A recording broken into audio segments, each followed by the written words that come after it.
Happy Monday! I hope everybody enjoyed their Thanksgiving break. I have some book talks for you, of course, because it's Monday. I read 7 books over the break. I'm going to go ahead and talk about this one first. This was an audiobook. It's called Today Will Be Different, and it's by the author of Where'd You Go, Bernadette, which I also really enjoyed. This one I didn't quite enjoy quite so much.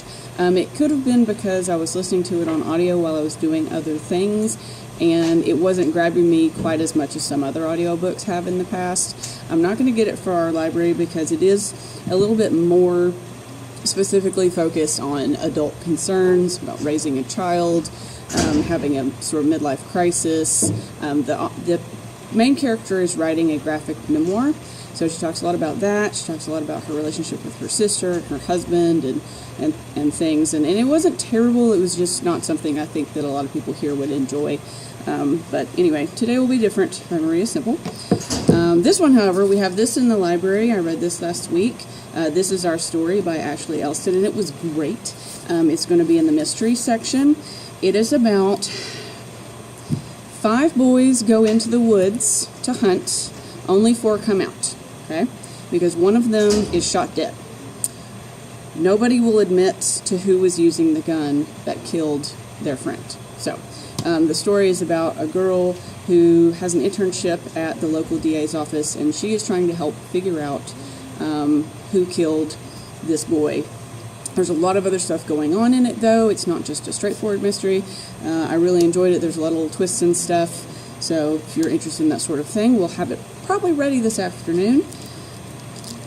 Also read Heartless by Marissa Meyers. Been waiting for a while for this to come out. It is a prequel to Alice in Wonderland. Okay, the main character is the person who will become the Queen of Hearts, the Red Queen.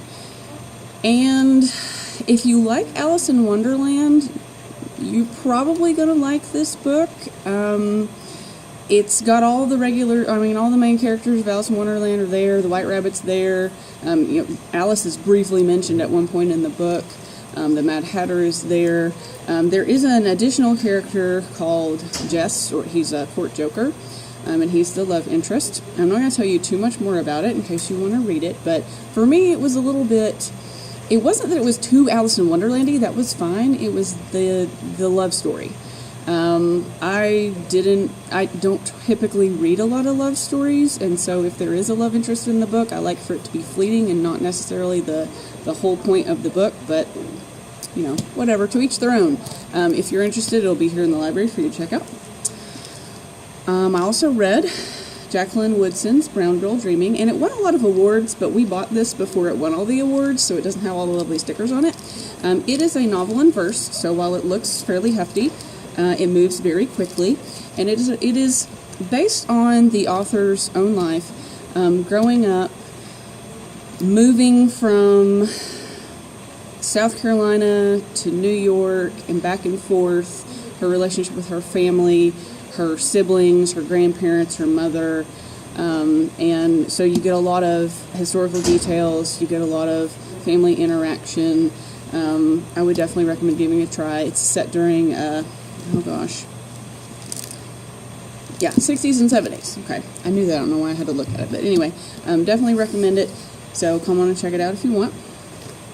Also read Wolf's Reign 1 and 2. These were recommended to me by Library Aid. I don't typically read manga, so it was a little bit different than what I normally pick up. But if you typically read manga, it's fairly typical manga.